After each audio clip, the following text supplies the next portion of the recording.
In 2019, I found myself in a very difficult position where I had an injury. Somewhere along the lines, about within 6 weeks, things had been getting better and then suddenly got really, really bad. And I no longer could feel my right leg. I couldn't weight bear at all. I was in constant pain that none of the medication that I was on was working. I was taking about 120 milligrams of morphine a day. And when you have chronic pain, for anyone that knows, a day is not a day. So I was always counting down the clock, how soon could I have my next hit of morphine? And I'd actually become addicted to it. When you're addicted to a narcotic, you are not behaving like a normal person. And so I steeped into a really, really deep depression. Some of the struggle was that I was a missionary and I was a leader in church. I was a worship leader. I was still coming to church. It was a very difficult season because I didn't feel like I could admit that I was really, really in a really bad way. And this all culminated at this weekend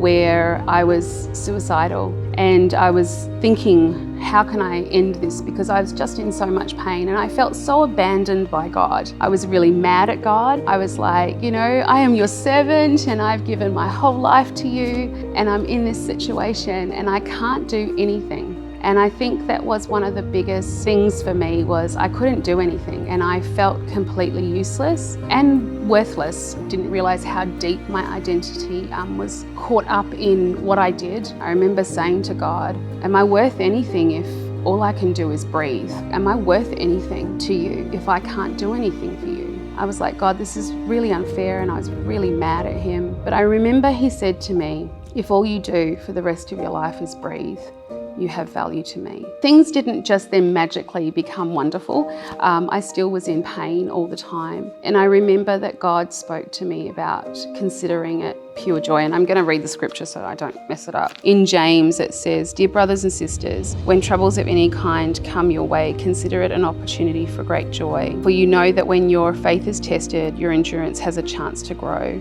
So let it grow. And when your endurance is fully developed, you will be perfect and complete, needing nothing. And at the time, God kept speaking this scripture to me and I was so mad at him because I was like, there is no joy here.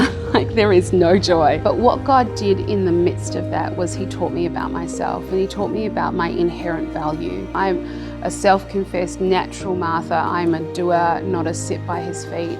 And so this was the start of the journey for me of sitting at his feet and going, if I don't do anything for him, I'm so valuable to him because I'm his daughter. When people would say, hear my story, they'd say, that's so terrible.